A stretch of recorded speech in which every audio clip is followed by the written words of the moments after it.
présenté par Terra Bolivia. Je suis Sarah, je travaille chez Together et je vais vous accompagner pendant tout le long de cette formation, notamment sur la partie technique, si vous avez un souci. Alors déjà, est-ce que vous nous entendez bien?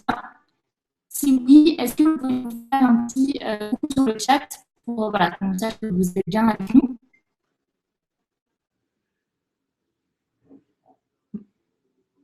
Alors, ça écrit. Bonjour Michaela.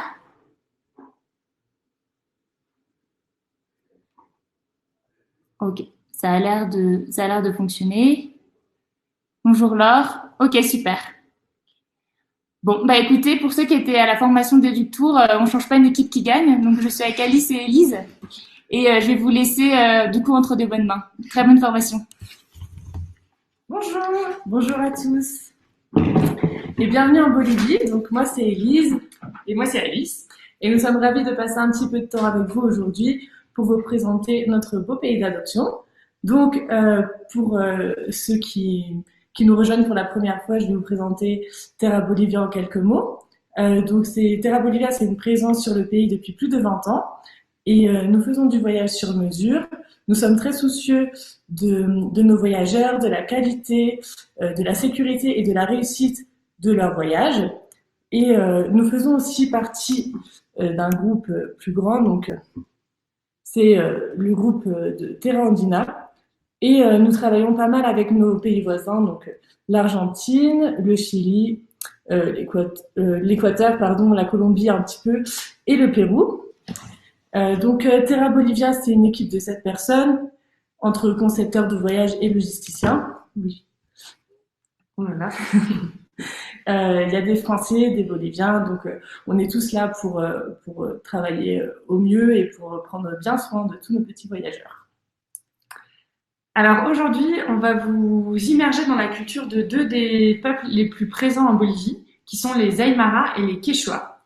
Avec ce circuit qui va parcourir certains des plus beaux endroits de la Bolivie, on vivra des moments clés de la culture traditionnelle et en fait encore actuelle bolivienne.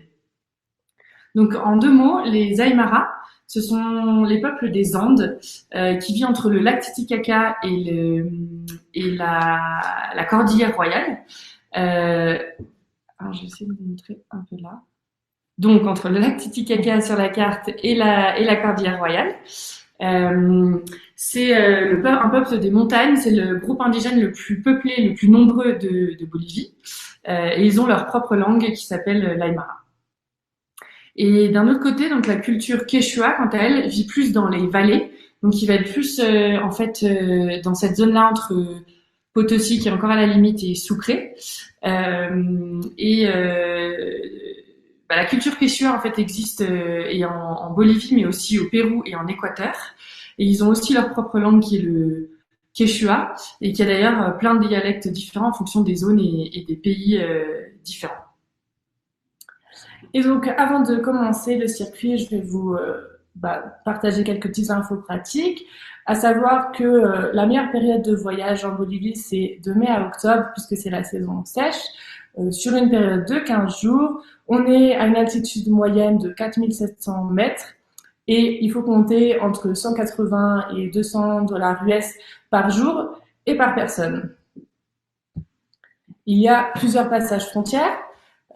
Il y a les passages de Casani et Desaguadero avec le Pérou, Tambo Quemado et Ito Cajon entre la Bolivie et le Chili, et un passage frontière avec l'Argentine qui est Villazón. Donc voilà, donc ça c'était le petit topo pour vous, partenaires et agents de voyage. Donc là, en route pour l'immersion maintenant. Donc voici notre circuit. On va partir de la base, le lac Titicaca, et après retracer certains endroits les plus iconiques de la Bolivie. Donc nous commençons notre visite. Alors on commence par une immersion dans la culture bolivienne en attaquant un peu par les bases. Et en fait, on va aller au MUSEF avec notre guide, qui est le Musée national ethnographique de l'ethnographie et du folklore, qui nous donne une super vision sur la culture et les traditions du pays avant de nous lancer dans le grand bain. Et donc après ça, au deuxième jour, en route pour un tour de la ville. Donc on va aller à la découverte des traditions de l'altiplano, donc les hauts plateaux.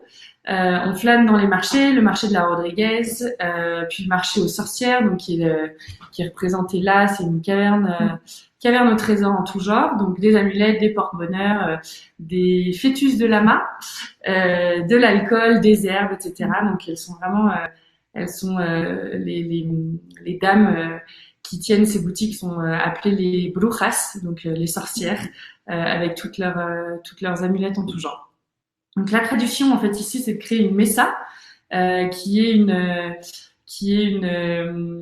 une sorte de panier avec tous ces porte-bonheur et qu'on va brûler pour offrir à la terre-mère, la Pachamama. Et donc ça peut paraître, en fait, quand on visite, ça peut paraître quelque chose un peu touristique et tout, et en fait vraiment c'est encore très présent et c'est quelque chose qui est fait très régulièrement aux différentes occasions de l'année dans les différents villages, même les différentes familles. Ensuite, au détour de la calle Jaén, qui est la dernière rue coloniale, donc qui est hyper mignonne, elle est pleine de charme avec ses pavés et ses maisons colorées. On va rencontrer Rosario, qu'on voit sur cette photo, qui est une cholita et qui va nous parler de sa culture et de sa manière de s'habiller, qui est très spécifique et très notable quand on marche dans les rues de La Paz. Et elle va même nous inviter à s'habiller d'une de ses nombreuses jupes, parce qu'il y en a beaucoup, il y en a à peu près 7 si je ne me trompe pas.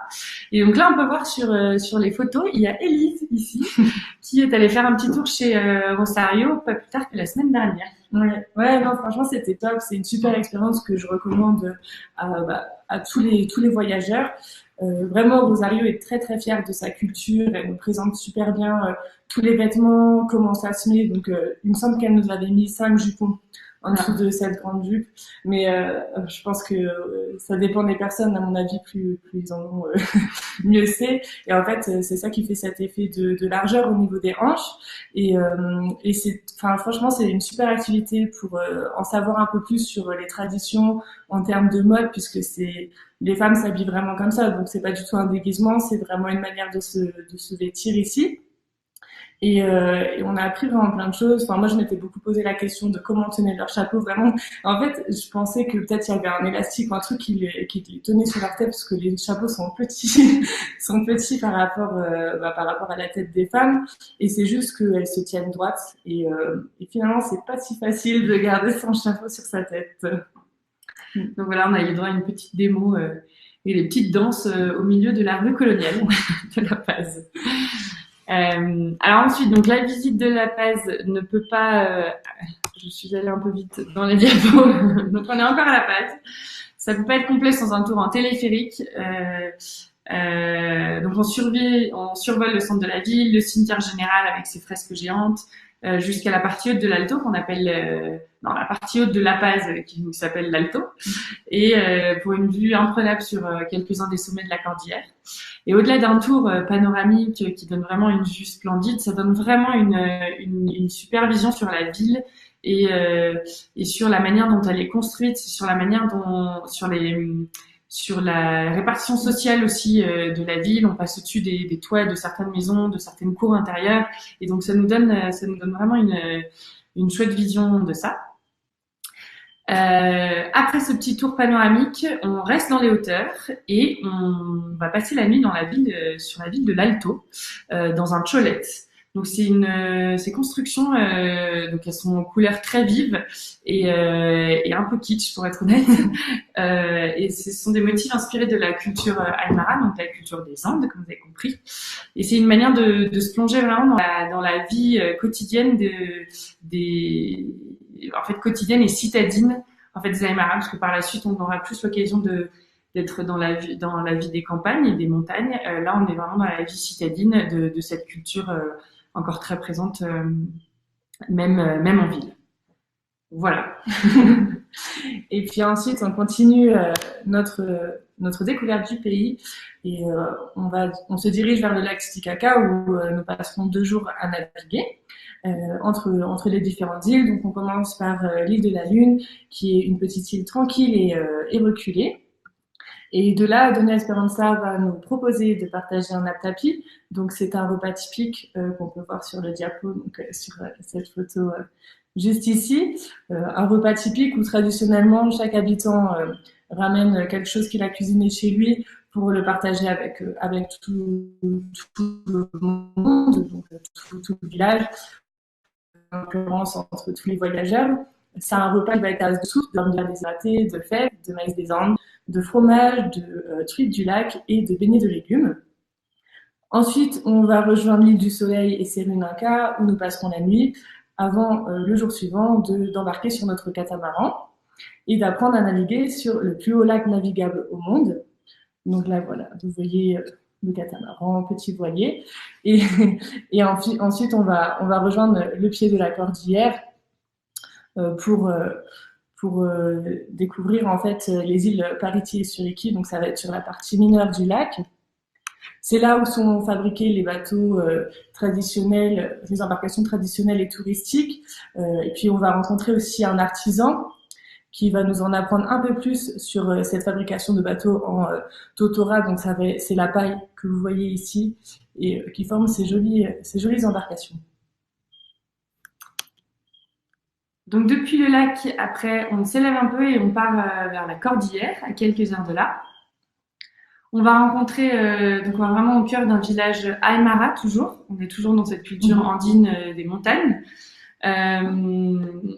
Donc là, on va passer des jours chez eux, dans une famille.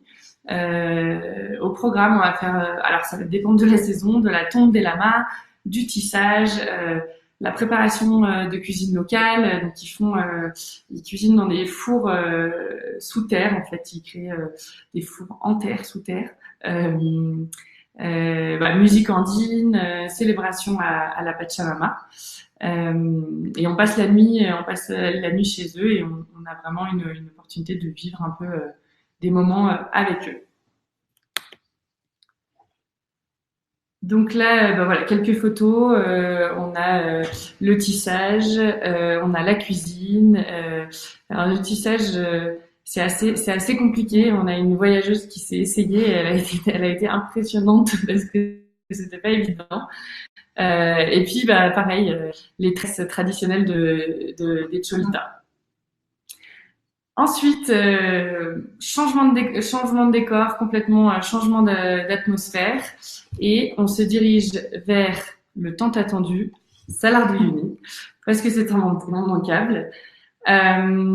Du coup, c'est le plus grand désert de sel du monde. Donc on parcourt cette immense étendue blanche, on fait quelques arrêts sur les îles, en fait. Donc il y a quelques îles sur le désert. Donc il y a l'île Incahuasi ou l'île aux cactus. Avec des cactus. Voilà. Ou alors il y a l'Isla de los Pescados, l'île aux poissons. Et il n'y a pas de poissons. Merci. Donc le Salar. Ensuite, on traverse le sud de l'Ipèze et on découvre les paysages les plus beaux les uns que les autres. Donc on passe par les geysers Sol de Mañana, 4800 mètres d'altitude, la Laguna Colorada, qui se colore en fonction du vent. On rencontre de nombreux animaux et donc des animaux sauvages comme des autruches, des bigones, des biscachas qui sont des chinchillas boliviens un peu. Et en fait, pendant cette expédition, on va dormir dans des auberges qui sont tenues par des personnes des communautés locales. Parce qu'en fait, en Bolivie, les communautés sont très fortes et très présentes. Et donc, dans ces régions-là, c'est les communautés qui règnent et donc ils vont tenir toutes les habitations, que ce soit auberges ou hôtels d'ailleurs. Donc là, on propose d'aller dans des auberges un peu plus simples et d'aller vraiment rencontrer les gens des communautés. On a notamment Sylvia de la Cabaña des Salles qui nous préparera son meilleur pastel de quinoa qui est assez connu par nos voyageurs en général, qui sont assez contents quand il fait pas très chaud dans la cabaña. Et donc ensuite, maintenant qu'on a vu ces beaux paysages et qu'on a découvert la culture Aymara, nous allons découvrir la culture Quechua. Donc on part à Potosi qui se trouve à 3 heures d'Uyuni et on va déjeuner avec une famille minière ou paysanne et donc vous allez voir que la nourriture et les traditions sont vraiment très différentes de l'altiplano. Donc du coup, il y a vraiment une différence entre la culture quechua et la culture aymara. Et donc Potosi, c'est aussi un incontournable pour comprendre en fait l'importance des communautés de mineurs. Et c'est pour ça que notre guide Marlène, qui a d'ailleurs travaillé dans les mines, va nous faire rencontrer ses amis du Cerro Rico, montagne iconique et source d'argent. Puis on va se diriger à Sucre, la ville blanche et capitale constitutionnelle du pays, où on va pouvoir se balader dans les jolies rues à l'architecture blanche et au riche passé colonial. Sucre, c'est aussi la région des textiles et des tisserands. Et donc, on part justement le lendemain vers le marché de Tarabuco, l'un des marchés artisanaux les plus typiques du continent. Donc, tous les habitants de la région, donc les Quechua, comme on l'a dit, sont encore habillés en habits traditionnels. Alors, pour ceux qui étaient avec nous la semaine dernière pour le webinaire sur l'Éductour, c'était en fait l'habit que portait notre chère Élise ici. Donc, c'est l'habit traditionnel des Quechua. Vous reconnaîtrez le chapeau. Le casque, ouais. Le casque, exactement. Et alors, pour ceux qui n'étaient pas là, je vous invite à aller voir parce que ça vaut quand même le détour. Et donc, tous ces habitants-là s'y rendent le dimanche. Donc encore une fois, c'est pas un déguisement, c'est vraiment un costume traditionnel qu'ils vont porter plus en moment d'occasion un peu plus importante, donc les dimanches par exemple, mais qui portent de manière très fière et fréquente. Donc c'est un super spectacle en couleurs et on peut en profiter pour ramener des beaux tissus de la région. En fait, c'est une manière de faire très spécifique de la région et ça vaut vraiment le coup. Et ensuite, donc notre guide Christophe qui nous amène dans sa famille adoptive, sa famille d'adoption bolivienne, à Candelaria, donc il y a un village qui est à quelques kilomètres, un peu plus d'1 heure de Tarabuco, pour déjeuner et puis pour passer en fait une journée et une nuit avec Damian et Santusa. Et alors là, pareil, on va passer vraiment des moments, on va vivre à leur rythme.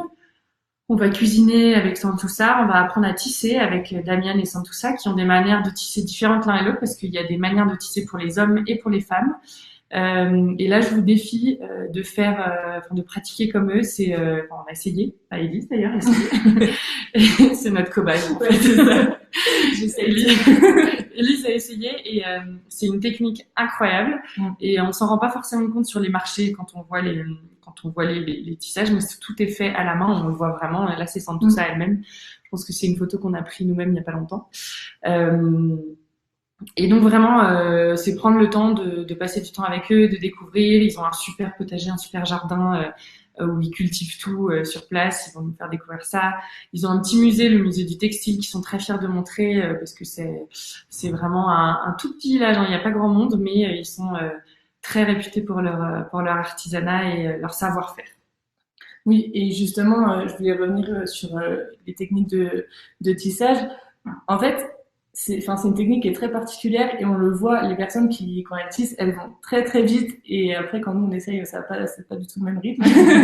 Et en fait, même si elles vont vite, elles mettent énormément de temps. Ça peut prendre 1 mois à faire une pièce en fait, un tissage. Et ouais, voire plus en fait, ça dépend de la taille du tissage.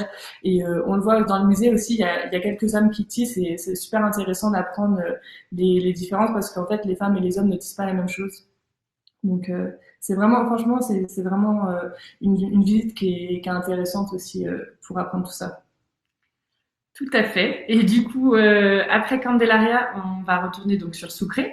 Et pour notre dernière ou avant-dernière journée, on va mettre la main à la pâte à nouveau et faire un vrai repas de la région. Donc Céline nous amène dans le marché local pour prendre un jus et encore une chouette expérience pleine de couleurs. Et elle va nous défier d'aller chercher tous les ingrédients nécessaires pour ensuite cuisiner un plat de la région. Comme il y a le mondongo qui est typique de Sucre, qui est un plat coloré à base de viande et de ají, donc c'est le piment local. qui va ressembler un peu à du curry en couleur. Ou alors une sopa de mani, qui est une soupe de cacahuètes, qui est ce qu'on est en train de préparer en équipe là, nous, ici. Et qui sûrement vous aurez l'occasion d'en goûter plusieurs fois pendant votre voyage, parce que c'est assez typique et en fonction des endroits, elle est un peu différente. Et donc là, on va apprendre à la faire et on va bien sûr la déguster tous ensemble. Et pour terminer, du coup, on va terminer notre boucle en revenant sur la base pour boucler la boucle. Donc voilà, cette présentation touche déjà à sa fin. J'espère qu'elle vous a plu et on va passer tout de suite aux questions. Donc n'hésitez pas à poser toutes les questions qui vous passent par la tête et on va y répondre. Affiché.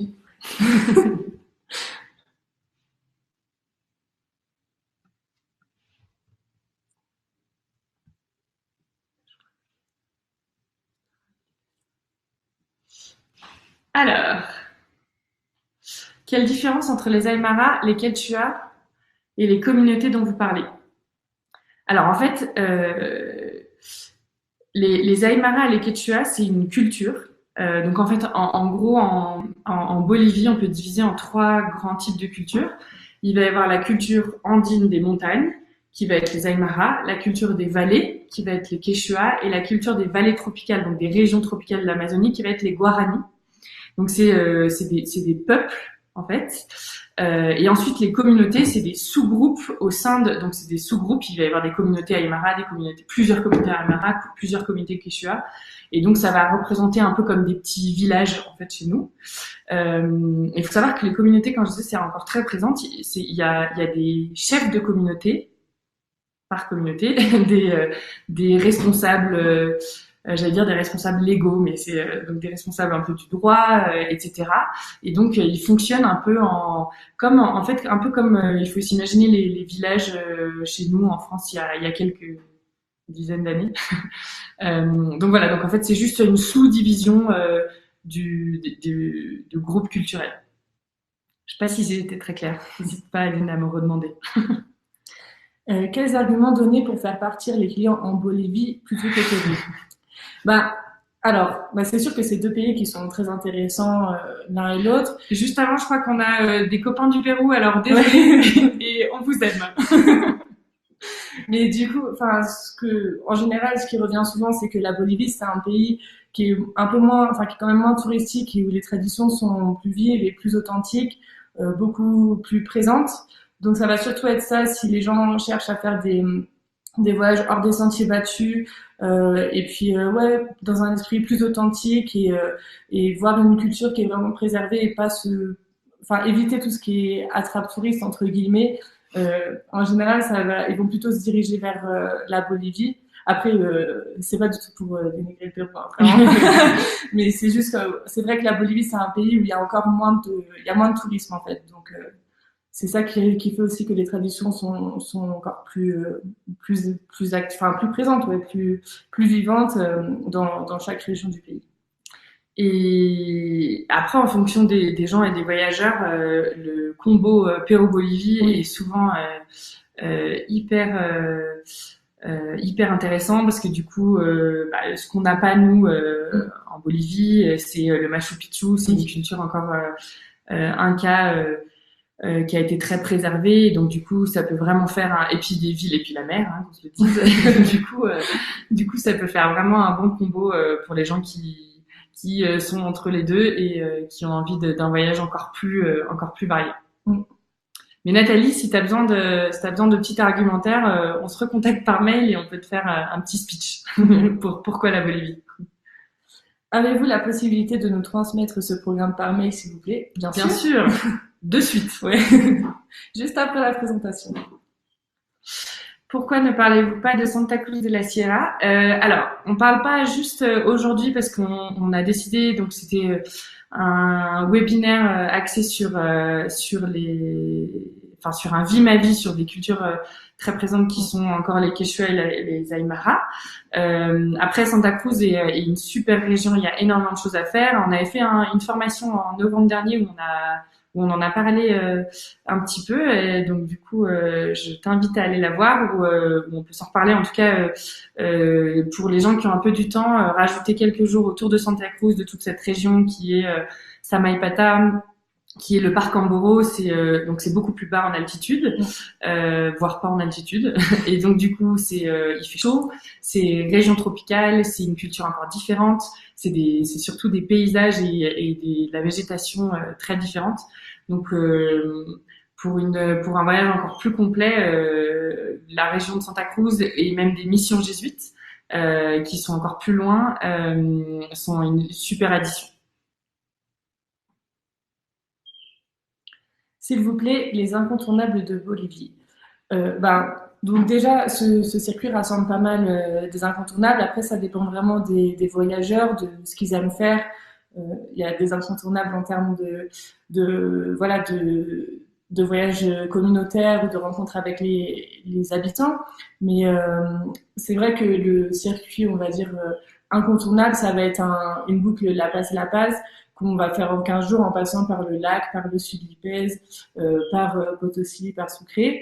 Et s'ils ont plus de temps, effectivement, ils peuvent aussi passer par Santa Cruz. Il y en a aussi qui aiment rajouter l'Amazonie. Donc vraiment, ça va dépendre, ça dépend du temps, du budget et des envies de chacun.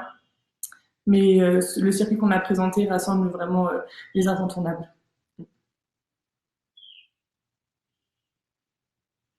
Y a-t-il des sites archéologiques précolombiens à visiter? Alors oui, le plus grand en Bolivie, c'est le site de Tiwanaku, qui est pas très loin du lac Titicaca, pas très loin de la frontière avec le Pérou, qui est un joli site qui est encore qui mérite un peu le détour et qui a encore plein de choses à découvrir même lui-même. Et ensuite après il y a plein de sites dans différents endroits du pays et principalement autour du lac Titicaca en fait. Donc sur l'île du Soleil et l'île de la Lune, il y a quelques sites, mais ce sera des plus petits endroits, des anciens temples, des ruines de temples. Donc voilà, ça va être plus éparpillé après dans cette région-là.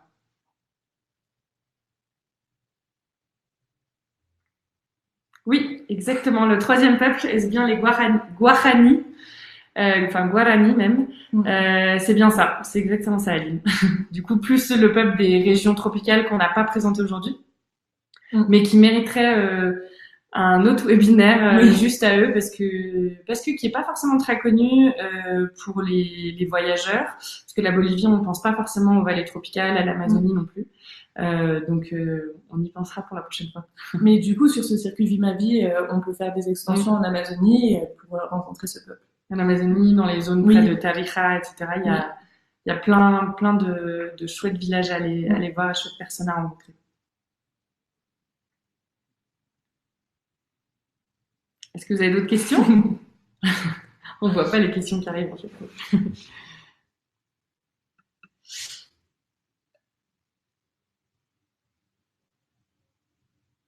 Du coup, je vais juste, Aline, pourquoi pas présenter. Pour être honnête, c'était une question. On aimerait bien présenter toute la Bolivie. Il faudrait que vous voyagez pendant 2 mois venir nous voir. Donc voilà. Pour être honnête, voilà, on s'est un peu focalisé sur les plus gros, les peuples les plus présents du pays. Mais si ça vous intéresse, n'hésitez pas à nous envoyer un mail. On peut s'appeler, on peut réorganiser une petite session pour si vous voulez en savoir plus avec grand plaisir. Est-ce qu'il y a des danses particulières ou des chants? Alors là, vous ne croyez pas si bien dire. Oui. Oui, du coup, il y en a plein en fonction en fonction de ces différents peuples, en fonction des différentes communautés, en fonction des différents significations. En fait, aussi, ils ont plusieurs danses qui ont plusieurs significations. Le haut lieu pour découvrir tout ça, c'est le carnaval, qui va être d'ailleurs d'ici quelques semaines. Je crois qu'on est à 3 semaines du carnaval et il faut venir faire un tour parce que c'est vraiment impressionnant à ce niveau-là. On a quelques vidéos si vous voulez qu'on peut partager avec vous. Donc ils sont quand même plus danse que chant. Oui. Si je m'avance un peu, mais parce que forcément il y a des chants, mais ils sont quand même plus denses avec des instruments traditionnels et des types d'instruments différents en fonction des régions aussi. Donc différents types de flûtes de pan notamment. Mais on peut vous envoyer des petites vidéos si ça vous intéresse. Il y a des costumes incroyables aussi. Ouais. Mais c'est vrai qu'il y a beaucoup de fêtes au cours de l'année dans lesquelles on va voir les personnes danser. C'est vraiment, en fait, la danse fait vraiment une partie intégrante de leur culture. Et que ce soit le carnaval de Hugo ou la rentrée universitaire, il y a aussi Les fêtes nationales, ouais, enfin, les fêtes oui, des villes. oui, les fêtes des villes, etc.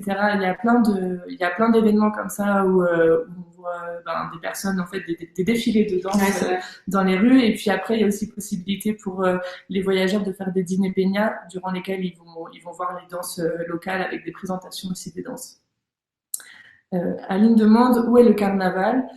Le carnaval, en fait, c'est le carnaval d'Oruro, donc c'est à environ 3 heures de la base, et c'est celui-là qui est le plus connu de Bolivie. Après, il y a d'autres endroits aussi, ouais. Il y a notamment Cochabamba, Tarija et Santa Cruz, mais c'est Oruro qui est vraiment connu enfin, c'est une ville où les gens vont vraiment spécifiquement pour le carnaval en général.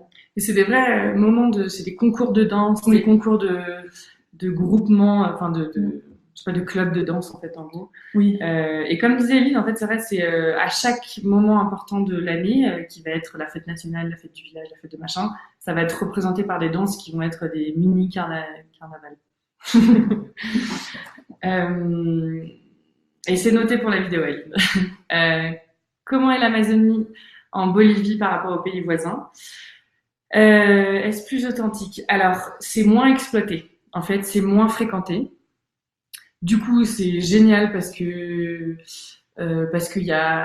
Alors, je fais une comparaison. Je connais pas l'Amazonie du Brésil, de la Colombie ni de l'Équateur. Si de l'Équateur, oui. Mais du coup, c'est un peu différent. Juste la grosse différence qu'on va avoir, c'est que nous, comme c'est moins développé touristiquement, il y aura moins de logements comme ce qu'on peut imaginer les lodges en Amazonie, comme on peut voir dans les autres pays. Chez nous, ça va être soit chez l'habitant, dans des communautés, ça va être des petits écolodges construits pour le tourisme. Du tourisme communautaire, mais c'est probablement sans électricité, c'est pas du luxe de grands lodges qu'on peut avoir en Amazonie. Du coup, c'est clairement plein d'authenticité. Après la forêt en elle-même pourrait être relativement similaire aux pays voisins. Y a-t-il des hébergements confortables en Amazonie? Pour être honnête, on n'aura pas du lodge grand luxe et confortable qui va donner sur le fleuve en dessous. Non, on aura plus de éco-lodge comme un peu des auberges en plein milieu de la forêt, donc enfin vraiment plein de charme et vraiment en plein cœur de la communauté. Donc en fait, ça me fait penser, on va vous faire un webinaire vie ma vie dans les communautés en Amazonie et chez les Guaranis, parce qu'il y a quand même vraiment des choses à faire. Donc pour vos voyageurs qui veulent l'Amazonie, pensez Bolivie clairement, sauf si c'est des voyageurs qui veulent être dans une piscine et avec des cocktails et se la couler douce, parce que ça marchera pas. D'autres questions?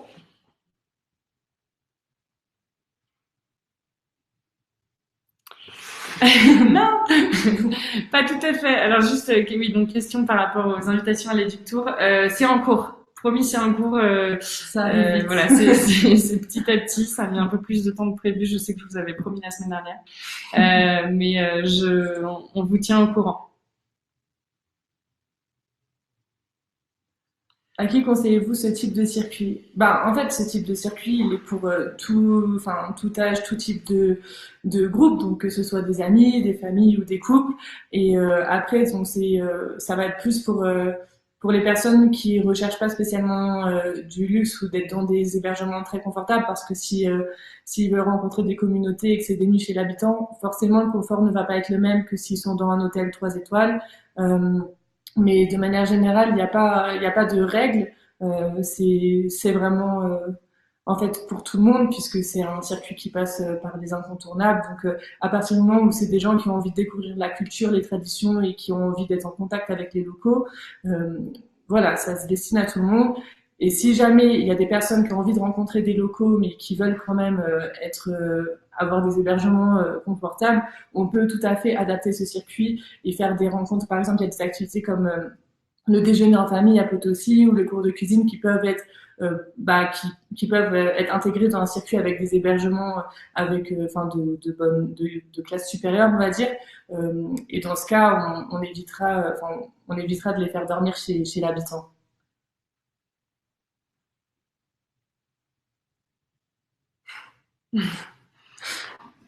D'autres questions?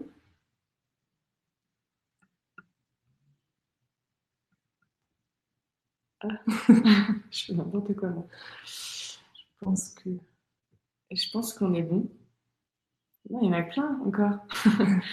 Est-ce que les châles colorés des Quechua ont un nom spécial? C'est les mantas. Les mantas, ouais. Qui, une traduction, ça veut dire un peu couverture. Genre un peu un plaid. Mais ouais, c'est les mantas qu'on peut voir sur les photos d'Élise là. Alors Élise c'était version Aymara, mais il y a les mêmes genres avec brodages différents pour les Quechua. Brodure. Non. Non. Brodage. Pour ce qui est brodé. Est-ce que dans la langue indigène Est-ce que dans les langues indigènes on retrouve la langue espagnole? Non, pas du tout. Non. C'est des langues qui sont complètement différentes. En parlant bien espagnol, comme moi je comprends rien ni à l'Aymara ni au Quechua. Ça n'a rien à voir. Et ils se comprennent pas entre eux non plus. Hein. Oui, c'est ça. En fait, les Espagnols sont venus bien après que les langues indigènes existent, donc du coup ça n'a pas influencé leur manière de parler. C'est pas des langues qui ont évolué en intégrant des mots espagnols, pas du tout. Ouais, c'est des types pareils. On va essayer de vous envoyer des vidéos, des vidéos pour remonter un peu la langue. Et il faut savoir que du coup, c'est pas genre, faut pas voir ça comme du patois comme on peut avoir en France par exemple, qui est pas forcément, qui est plus vraiment utilisé. C'est encore des langues très utilisées et il faut savoir que les membres les fonctionnaires publics en fait ici en Bolivie sont obligés de connaître au moins les bases de chacune des langues, donc surtout Aymara et Quechua si je me trompe pas, et ils sont obligés d'en connaître les bases pour vous montrer à quel point c'est encore central quoi. Oui, parce que même il y a certains endroits, certains villages où les gens parlent que Quechua ou Aymara, ils parlent pas du tout espagnol en fait. Donc c'est vraiment des langues à part entière qui sont toujours vivantes aujourd'hui.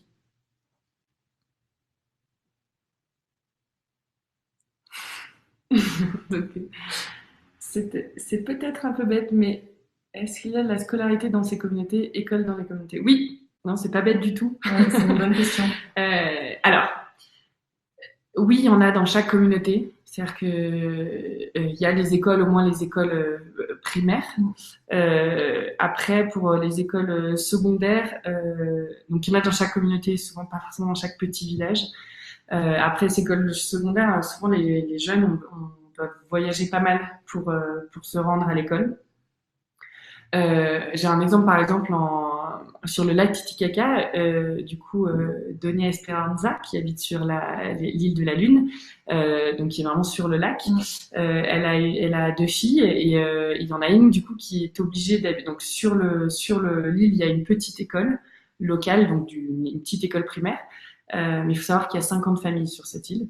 Et après, sa fille, pour aller au collège, elle doit être sur le continent, donc en face, mais elle peut pas faire aller-retour en bateau tous les matins. Et du coup, elle habite chez sa grand-mère, qui est dans un village autre, pour pouvoir être pour passer au collège, en fait. Donc il y a de la scolarité.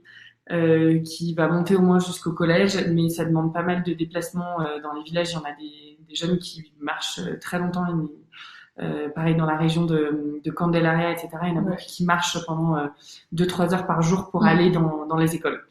Mais il y a le gouvernement passé avait quand même rendu accessible, essayé de rendre accessible la scolarité de plus en plus.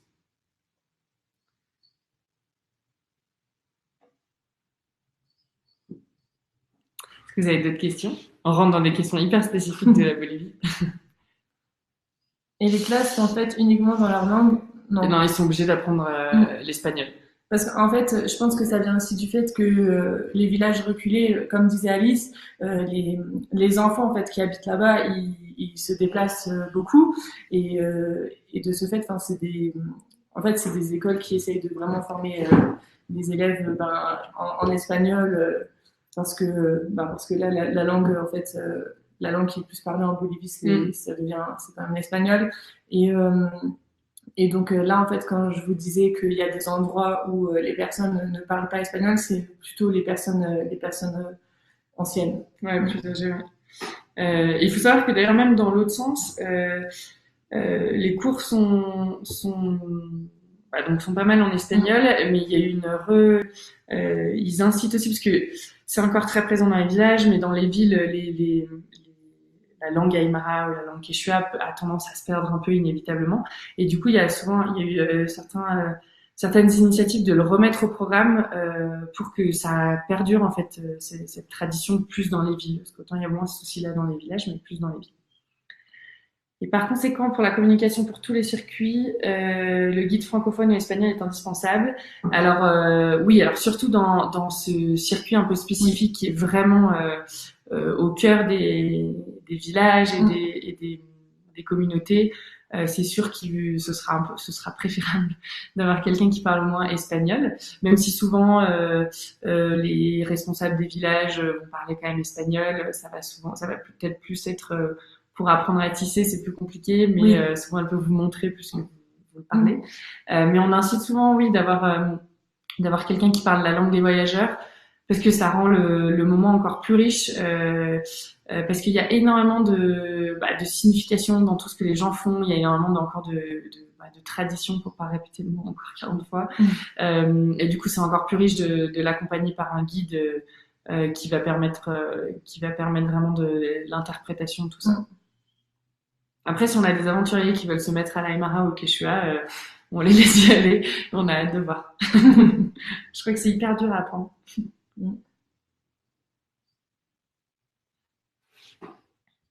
Est-ce que vous avez d'autres questions? Je crois que c'était la dernière. Super, en tout cas, au cas où il y en a encore qui écrivent. Merci beaucoup pour votre temps, pour toutes vos questions. N'hésitez pas à nous contacter par mail quand vous voulez. On peut s'appeler si vous avez la moindre question. Alors il y a Sarah qui va revenir faire un petit saut pour vous dire au revoir. Et on est dans la même maison, mais elle est en dessous, donc il faut qu'elle court. Et n'oubliez pas qu'on est à 3006 d'altitude, donc il faut lui laisser le temps de monter. Et puis après, on va vous quitter avec une petite vidéo qui est une vidéo qui s'appelle les 5 sens de Potosí. Et en fait, ça remontre un peu différents. Ça vous montre déjà les paysages et puis les différentes traditions qu'il peut y avoir vers Potosí et que on trouve assez sympa de les partager avec vous. Donc c'est juste un point précis de ce circuit. On n'a pas encore une vidéo du circuit entier. On vous attend pour ça, mais voilà, on voulait partager ça avec vous. Donc on a Sarah qui est revenue et après la vidéo. Merci à tous pour avoir participé à cette formation. Donc, juste pour un petit rappel rapidement. Excusez-moi, je reprends mon seul. Donc, la semaine prochaine, on démarre une nouvelle collection. C'est les voyages inattendus. Et donc, on sera avec la Namibie et la Colombie. Et si jamais, voilà, vous voulez plus d'informations sur Together, sur la plateforme, sur nos formations, n'hésitez pas à contacter ma collègue Aurélie. Je vous mets son mail ici. Aurélie à Together.travel. Hop. Voilà, si vous avez des questions, n'hésitez pas à contacter Aurélie. Elle sera plus que ravie de vous donner toutes les indications pour que vous puissiez accéder à la plateforme et contacter les réceptifs. Voilà. Voilà, sur ce, on va vous lancer la vidéo. En tout cas, merci encore. Et puis à très bientôt, on espère. Bye, ciao.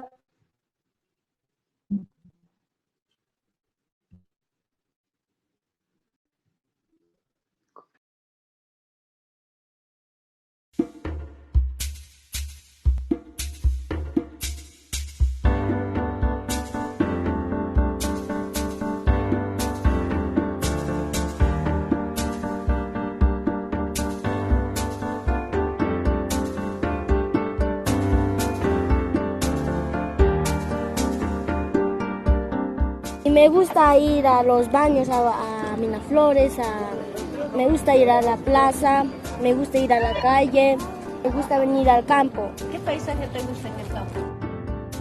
Los ríos, así, eucaliptos, pino, todos esos colores nos gustan.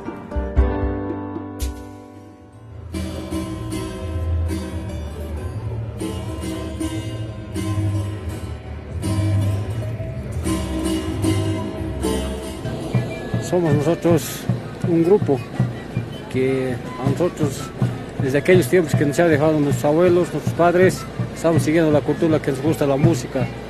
Esa es parte de nosotros, ¿no?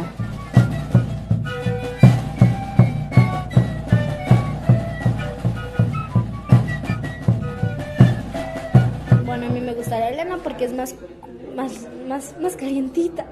¿Qué lana? Lana de alpaca. Eso es lindo. Es lindo.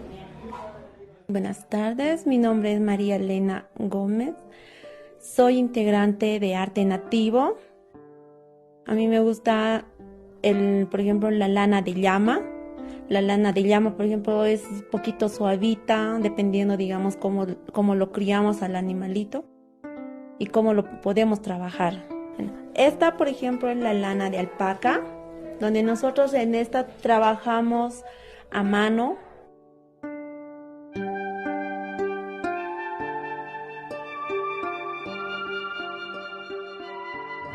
Hola, ¿cómo están? Mi nombre es Narda Tito. Nosotros venimos de la comunidad de San Pedro de Quemes, pertenecemos a la provincia de Norlipes y estamos representando a nuestro municipio.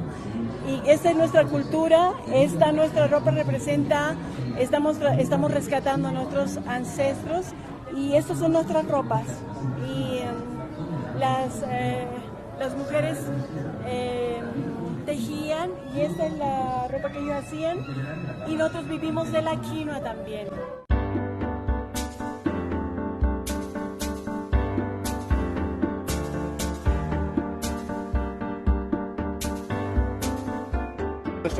Nuestras comidas que están viendo aquí, nuestras frutas que están bien ricos, que son, ofrecemos durazno, despepetado, después también quizá de higo, pero todo es producto natural, nada de químicos.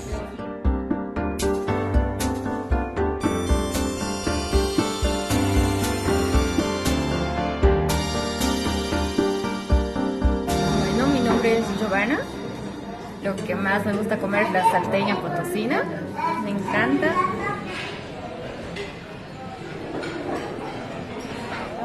Mi plato preferido es alapurca. Es comida muy rico es. Con carnecitos, con piedrita hago cocer. Hago calentar piedrita y pongo ahí